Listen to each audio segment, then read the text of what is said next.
You've been told your entire life that you are in control, that with enough discipline, enough rules, enough morality, you can bend your desires to your will. Religion promised it, philosophy whispered it, society demanded it, and perhaps, in your quietest moments, you even convinced yourself of it.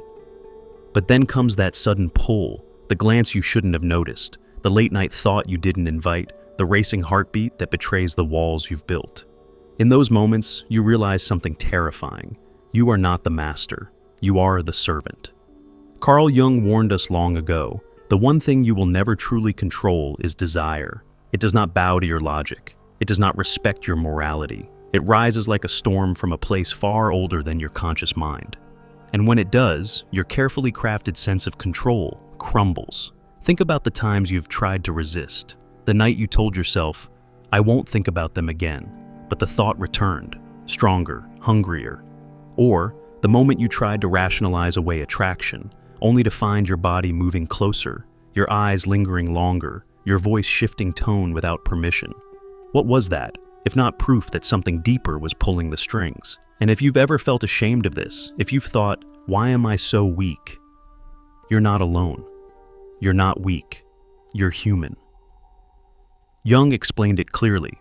Desire is not weakness, it is power. But not your power. It is the power of something ancient within you, something that predates culture, language, and even civilization itself.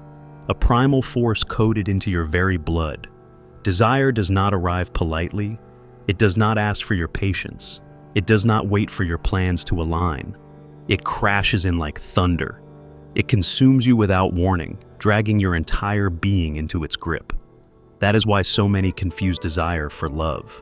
You think you've chosen.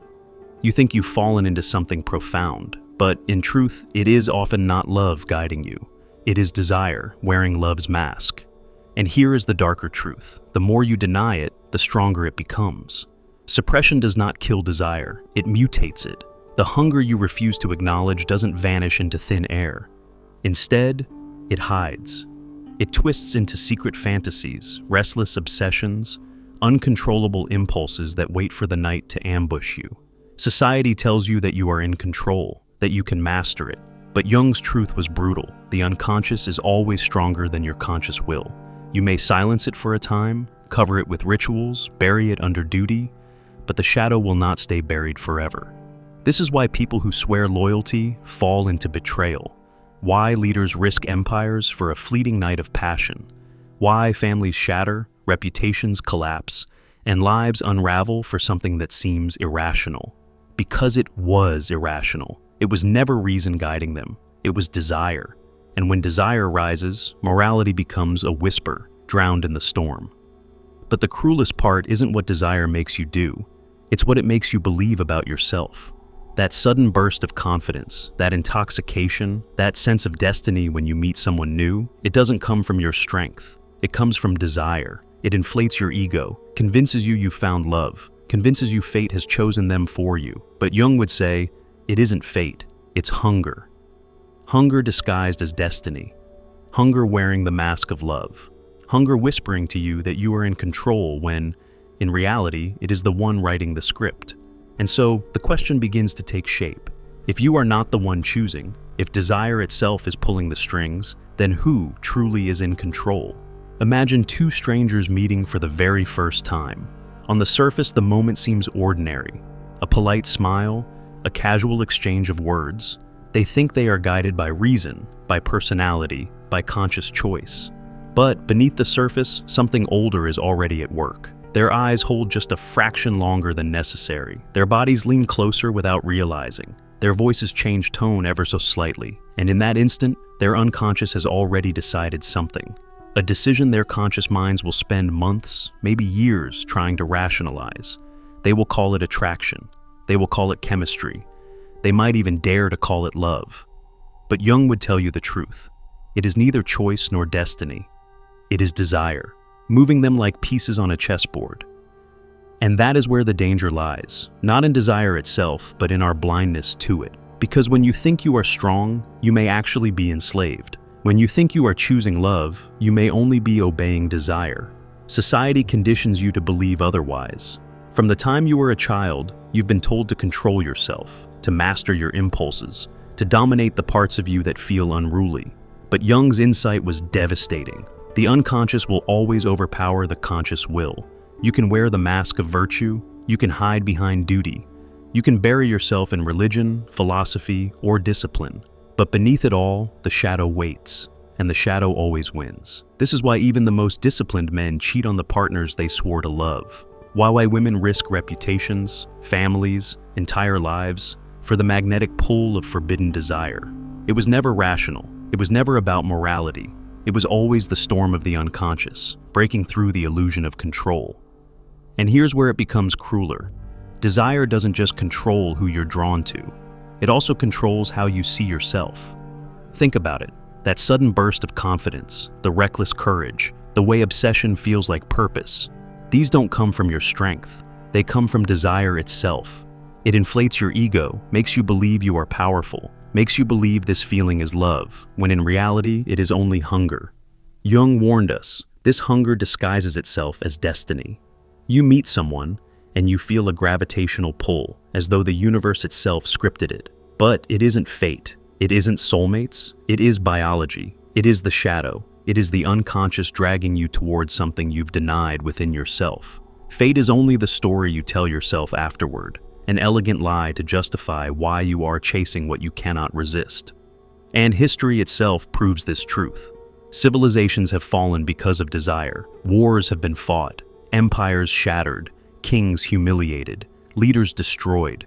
If the most powerful men in history could not master this force, why do you believe you can? Because here is the brutal truth Jung wanted us to face. Your sexual desire is not a tool you hold. It is not something you control. It is a fire. And more often than not, it is the fire that wields you. So the next time you tell yourself you are choosing, pause for a moment. Ask yourself honestly, who is really choosing? Is it you, with your carefully constructed morals, values, and rationality? Or is it something far older, hidden deep in your shadow, pulling the strings while you pretend to hold them? You might believe that with enough willpower, enough rituals, enough discipline, you can put desire in a cage. But Jung knew the truth. Cages do not kill desire. Cages make it stronger. Every attempt to silence it, every denial, every suppression, it only makes the storm inside grow louder, darker, more violent. And when it finally breaks free, it does so with a force that can burn your entire life to the ground. Have you ever told yourself, I will not think about this again. I will bury it. I will erase it from my life. And yet in the silence of the night, it returned, stronger, sharper, demanding your attention. This is the paradox Carl Jung warned about. What you repress does not disappear. It mutates. The unconscious is not a polite guest that leaves when ignored. It is a prisoner that pounds at the walls, finding cracks, breaking through the smallest openings. And when sexual desire is locked away, it doesn't fade into purity. It returns as obsession, shame, or hypocrisy. Picture a man who prides himself on loyalty. Outwardly, he speaks of virtue, faith, honor. He tells himself he is untouchable by lust. But when the world falls quiet, his thoughts betray him. He scrolls, he searches, he fantasizes in the dark. By day, he is the image of discipline. By night, he is consumed by the shadow. Or imagine a woman raised under strict rules, told that every desire is shameful, that attraction itself is a sin. She learns to repress every impulse, convincing herself that she is pure, but deep inside, the shadow is brewing. And when it finally breaks free, it does so in violent extremes. Secret affairs, dangerous choices, addictions to validation. She doesn't understand why she swings between silence and chaos. But Jung would say, this is the shadow taking its revenge. The tragedy is that repression doesn't only create double lives. It breeds contradictions so painful they tear a person apart. Jung called this the shadow, not evil, not demonic, but the part of yourself you refuse to face. Sexual desire, perhaps more than anything else, is the first thing people bury in that shadow. They bury it because society demands purity. They bury it because religion demands restraint. They bury it because they cannot reconcile the fire inside with the image they want to project. But buried fire doesn't die. It smolders. It waits. It grows hotter in secret. And when it erupts, it does so in ways that destroy everything you built above ground. Think of the countless leaders who lost empires for the pull of forbidden passion. Think of families destroyed by hidden affairs. Think of spiritual figures who preached purity while drowning in secret compulsions. The more fiercely they denied their shadow, the more violently it consumed them. This is why Jung insisted that repression is the most dangerous mistake, because repressed desire doesn't vanish, it transforms. It can transform into anger, jealousy, violence. It can turn into addictions, an endless hunger for pornography, constant cheating, or obsessive pursuit of what can never satisfy. It can even twist into self-hatred and shame so deep that a person begins to despise their own humanity. You may believe you have silenced it, but in reality, you have only forced it underground, where it grows darker and more desperate. And when it comes back, it does not return as desire. It returns as a force of destruction. Jung told us clearly, the unconscious will express itself, whether you allow it or not. If you deny it, it will break through in your dreams, in slips of the tongue, in sudden compulsions that feel foreign to your rational self. And the tighter you try to lock the door, the harder it will break it open. Let me give you an image. A married man spends years repressing his desires. He convinces himself that duty is stronger than temptation, that his loyalty makes him safe. For years, he believes the fire inside has gone out. But then, one day, he meets someone who awakens something he thought was long dead. At first, he resists. He tells himself he is strong. But every act of resistance only fuels the hunger. Until one day, the dam breaks. He collapses into an affair. His marriage crumbles. His family shatters. And afterward, he says in confusion, "I don't know what came over me." But Jung would answer, "It was always there. You just pretended it wasn't." Or think of a young woman raised in silence, taught to repress her natural longings. On the outside, she is obedient, calm, restrained. But deep inside, her unconscious is raging. And when it finally bursts free, it does not come as gentle attraction. It comes as rebellion. She seeks dangerous love. She hides in secrecy. She swings between purity and chaos, never understanding why she feels split in two. And Jung's answer again would be simple. This is the shadow. This is the revenge of desire denied. Here lies the truth no one wants to admit. Desire is not something you master. It is something you must face. If you refuse to face it, it will rule you from the shadows. And the more you deny it, the more merciless it becomes. Have you ever wondered why you are irresistibly drawn to certain people? Why someone you barely know can feel like home, while another, kinder, more compatible person sparks nothing in you? Jung believed the answer is projection. When you fall under the spell of desire, you are not simply seeing another person. You are seeing a mirror of yourself. Let me explain. A disciplined man, orderly and respectable, represses his wildness. He has buried his chaos so deeply that he believes it no longer exists. But one day, he meets a woman who is fiery, untamed, unpredictable. She awakens something in him he thought was lost. He calls it passion. He thinks she completes him. But Jung would say, he has not fallen in love with her. He has fallen in love with his shadow. The part of himself he denied has returned, projected onto her, demanding to be faced. Or imagine a woman who has spent her life denying her aggression, her envy, her hunger for power. She tells herself she is gentle, selfless, pure. Then she meets a man who is dominant, controlling, dangerous. He unsettles her, yet she cannot look away. She calls him exciting. She mistakes fear for attraction. But Jung would say, he is a mirror, reflecting back the parts of herself she does not want to see. This is why Jung insisted, we never really fall in love with other people. We fall in love with the parts of ourselves we've lost. Desire, then, is not about the other person. It is about us. It is the unconscious using another person as a stage to play out our hidden drama. And this is why desire feels uncontrollable, because it isn't about choice. It isn't about reason. It is about the shadow demanding recognition. But here is where the tragedy deepens. Projection blinds you. When you are under its spell, you do not see the other person as they truly are. You see them as a canvas, your canvas. You paint your hunger, your wounds, your fantasies upon them. That is why relationships born purely out of desire so often collapse under reality. The mask eventually slips, the illusion fades, and one day you wake up and realize the person you thought was perfect was never who they seemed to be. They were simply carrying your projection, and when that illusion shatters, we call it heartbreak. We call it betrayal. We say, They changed, they deceived me, they broke my trust. But Jung's truth is far more brutal. They never betrayed us. We betrayed ourselves because we asked them to carry the pieces of us we refused to face. Take a real example. A man swears he has met his soulmate. She excites him, consumes him, feels like destiny. But years later, he realizes he projected his own need for chaos, freedom, and adventure onto her. When the fire burns out, he sees her not as a soulmate, but as a stranger. And he asks, "How could I have been so blind?" Or consider a woman who marries a man she swears is her protector, her rock, the one she cannot live without. But in truth, she has projected her own unclaimed strength onto him. Over time, she feels trapped, resentful, dependent. She blames him for her weakness. But Jung would say, she gave away her own power by expecting him to carry it for her.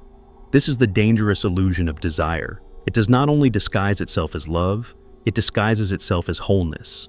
It convinces you that another person will complete you, but the truth is, what you need is not them. It is to reclaim your own shadow. But because facing the shadow is painful, most people never do it. Instead, they chase desire after desire, projection after projection, relationship after relationship, never realizing that the pattern was never about the other. It was always about themselves. Jung gave names to these hidden inner figures, the anima and the animus, the inner feminine in men, and the inner masculine in women. He believed that we project these inner figures onto others, mistaking them for soulmates. In reality, they are symbols of our own psyche, demanding recognition. And until you integrate them, you will remain a slave to desire, because desire is not just attraction. It is the unconscious pulling you toward your missing half. But here is the cruelest twist. The unconscious doesn't care if the person is right for you. It doesn't care if they're toxic, unavailable, or destructive. All it cares about is that they carry your projection. That is why people return again and again to destructive patterns, loving those who hurt them, being drawn to what they know will burn them. The unconscious chooses first. The conscious mind only rationalizes afterward. You call it love. You call it passion. You even call it fate. But Jung would call it something else, a story written by your shadow. Here lies one of Jung's cruelest truths. The more conscious you become, the worse desire feels. Think about it. A man or woman who lives blindly, who never questions themselves, who drifts along with their impulses, does not suffer as deeply. They surrender to desire without reflection. But those who awaken, those who see their own patterns, those who understand what Jung called the shadow, they suffer more. Why? Because awareness magnifies the split. You watch yourself being pulled, and you know exactly what is happening. You can name it, you can analyze it, you can even see the trap, and yet, you still fall into it. That awareness becomes torment. You know the fire is consuming you, and you know you lit the match. This is why some of the most intelligent, most self-aware souls often live in the deepest conflict. They do not escape desire, they become haunted by it. Each time they resist, they feel the storm grow stronger. Each time they surrender, they feel the shame of knowing they were never in control. Have you ever tried to cut desire out of your life completely? To say, I will be celibate, I will be pure, I will silence this hunger forever. Jung warned, this path often leads not to freedom, but to obsession, because the unconscious does not tolerate silence. When you suppress it, it finds another door. It sneaks into your dreams. It slips into your fantasies. It shows itself in sudden compulsions, in slips of the tongue, in cravings that appear out of nowhere. You may believe you have conquered it, but then one night, your eyes linger too long, or a memory resurfaces with a force you can't explain. And in that moment, you realize the truth. Willpower is not the master. It is the illusion. This is why repression is so dangerous. Denied desire does not vanish. It mutates. It can become anger. It can become violence. It can turn into self-hatred, hypocrisy, or endless cycles of betrayal. The tighter you lock the door, the harder it pounds to break free. Imagine a spiritual teacher preaching purity, convinced he has conquered lust. Outwardly, he radiates virtue, but behind closed doors, he fights a losing war. His nights are filled with fantasies, his silence with compulsions. The more he denies it, the more it devours him. And when the truth finally leaks into the light, his world collapses. He says, I don't know what overcame me. But Jung would answer, it was always there. You just pretended it wasn't. Or imagine a young woman raised in strict traditions. Every impulse was labeled shameful. Every glance, every spark of attraction, silenced. For years, she believed she was safe, but her unconscious brewed hotter with every denial. And when it finally erupted, it did so violently. Reckless affairs, dangerous choices, obsessions she could not explain.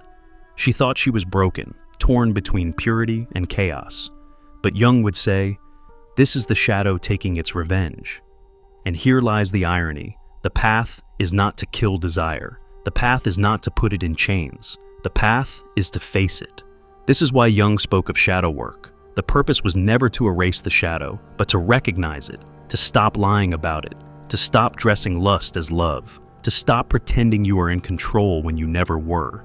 And strangely, when you finally admit this truth, that you are not in control, you gain a kind of power, not over desire itself, but over the illusions it weaves around you. You stop confusing obsession for destiny. You stop blaming yourself for what is simply human. Jung believed this honesty was the only real strength. Not denial, not repression, but awareness. And perhaps that is why sexual desire feels so terrifying, because it does not only expose your hunger, it exposes your limits. It shows you that you are not the master of your own house, that you are not as rational, as moral, as disciplined as you believe. It reveals that beneath your plans and masks lives a force that does not ask permission. It rises, it burns, it demands, and unless you face it, it will own you. So, the real question is not, can you control desire? Jung already answered, you cannot. The question is, will you admit its power, or will you keep pretending until the pretending destroys you? Jung's warning was never meant to frighten for the sake of fear. It was meant to awaken, because desire is not just about attraction, or sex, or fleeting passion. Desire is about the unfinished work of your soul. Every time you feel that uncontrollable pull, you are not simply being drawn to another person. You are being dragged toward the part of yourself you refuse to see. And until you face it, you will keep mistaking desire for love, projection for destiny, obsession for meaning. Think of how many people live their lives chasing the same pattern, relationship after relationship, obsession after obsession, each time believing, this is the one, this time, it's real. And yet the cycle repeats, the fire fades, the illusion shatters, and they are left broken, wondering why it keeps happening. Jung would answer, because they never faced the shadow. They kept outsourcing their hidden wounds, their unclaimed power, their forbidden hunger, onto others. They kept calling projection love. This is why so many relationships collapse, not because of betrayal, not because of lack of compatibility, but because no one else can hold the weight of your shadow for you. You expect them to carry your missing pieces. You expect them to complete you. And when they fail, as they inevitably must, you feel betrayed. But the betrayal was never theirs. It was your own refusal to face what was inside you all along. Jung said it simply, we do not fall in love with other people. We fall in love with the parts of ourselves we've lost. And here is where his teaching becomes both devastating and liberating. Because if you truly understand this, you realize that desire is not the enemy, it is the messenger. It is the shadow knocking on your door, demanding to be seen. But most people never answer that door. They keep running, they keep projecting, they keep chasing the illusion of wholeness in someone else's arms.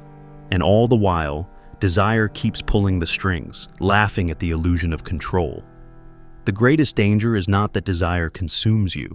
The greatest danger is that you never recognize it for what it is. History proves the cost of this blindness. Empires destroyed for passion, leaders ruined for affairs, families torn apart, even spiritual masters undone by the fire they thought they had conquered.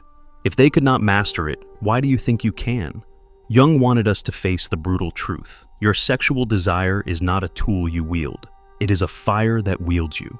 And here is the final paradox. When you stop pretending you are in control, you gain a new kind of strength. You cannot control desire, but you can stop lying about it. You can stop mistaking hunger for destiny. You can stop giving away your shadow to others, expecting them to complete you. That honesty is the beginning of freedom. Not the freedom of conquering desire, but the freedom of seeing it clearly, without masks, without illusions. So the next time you feel desire rise, the racing heartbeat, the magnetic pull, the fire you cannot explain. Do not ask, how can I kill this?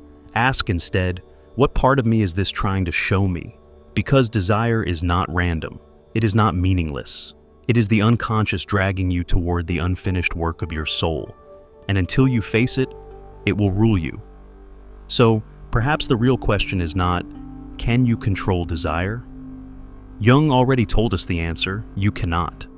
The real question is, will you have the courage to face the shadow behind it? Because if you do, you may finally stop chasing illusions.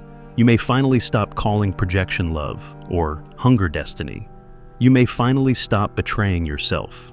And in that awareness, in that brutal, liberating honesty, you may find something greater than control. You may find truth. So, I ask you now, when desire comes for you, will you keep pretending you are the master, or will you admit that you've been the servant all along?